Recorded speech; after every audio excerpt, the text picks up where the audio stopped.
Hello friends, welcome to Chitra's cooking feast. இன்றைக்கி நல்ல ஒரு காரசாரமான சுவையான சொரக்காய் கார சட்னி தான் நம்ம பார்க்க போகிறோம். இந்த சட்னி பார்த்திங்கன்னா இட்லி, தோசை, பணிகாரம், ஆப்பம் எல்லாத்துக்குமே சூப்பரான சைட் டிஷ்ஷாக இருக்கும். இது சாதத்துலேயும் நம்ம தொட்டு சாப்பிடலாம்.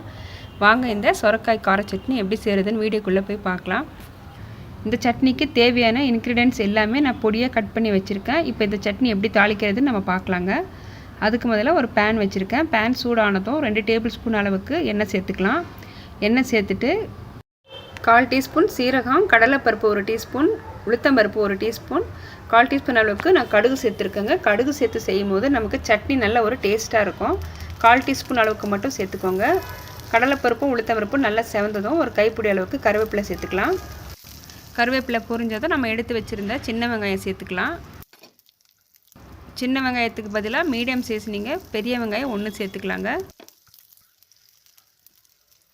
வெங்காயம் கொஞ்சம் வதங்கினதும் நம்ம கட் பண்ணி வச்சுருந்த சொரக்காய் சேர்த்துக்கலாங்க.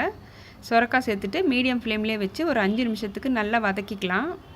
நம்ம எண்ணெயில் வதக்கும் போதே பார்த்திங்கன்னா நல்லா சாஃப்டாக வெந்து வரும். இப்போ அடுத்ததாக இதில் பூண்டு சேர்த்துக்கலாம். பூண்டு சேர்த்துட்டு ஒரு 5 நிமிஷத்துக்கு நல்லா வதக்கி எடுத்துக்கலாம். இப்போ பார்த்திங்கன்னா சொரக்காய் நல்லா சாஃப்டாக வெந்து வந்திருக்கு. இப்போ இதிலே 2 தக்காளி சேர்த்துக்கலாம். தக்காளி சேர்த்துட்டு இந்த சட்னிக்கு தேவையான அளவுக்கு உப்பு சேர்த்துக்கலாம். காரத்துக்கு 4 காஞ்ச மிளகாய் சேர்த்துக்கிறேன். 1/4 டீஸ்பூன் அளவுக்கு பெருங்காயத்தூள் சேர்த்துக்கலாம். சேர்த்துட்டு 2 நிமிஷத்துக்கு நான் க்ளோஸ் பண்ணி வேக வச்சுக்கிறேன்.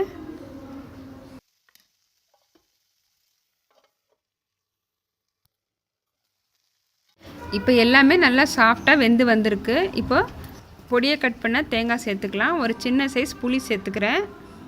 இப்போ கொஞ்சம் நேரம் ஆறட்டும். ஆறுனதும் நம்ம மிக்ஸி கப்பில் சேர்த்துட்டு நல்லா நைஸாக அரைச்சி எடுத்துக்கலாம்.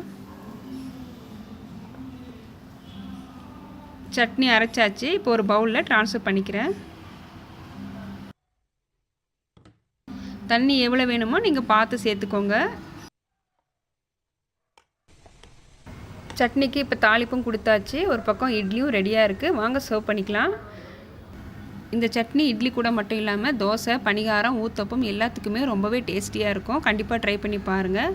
சூடான சாதத்தில் கொஞ்சம் நல்லெண்ணெய் விட்டு சாப்பிடும்போது டேஸ்ட் அட்டகாசமாக இருக்குங்க. இந்த வீடியோ உங்களுக்கு பிடிச்சிருந்ததுன்னா வீடியோவுக்கு லைக் பண்ணுங்கள், ஷேர் பண்ணுங்கள், மறக்காமல் சப்ஸ்கிரைப் பண்ணுங்கள். கூடவே பெல் பட்டனை ப்ரெஸ் பண்ணி வச்சுக்கோங்க. அப்போ தான் நான் போடுற லேட்டஸ்ட் வீடியோஸ் உங்களுக்கு நோட்டிஃபிகேஷனாக வரும். தேங்க்ஸ் ஃபார் வாட்சிங்.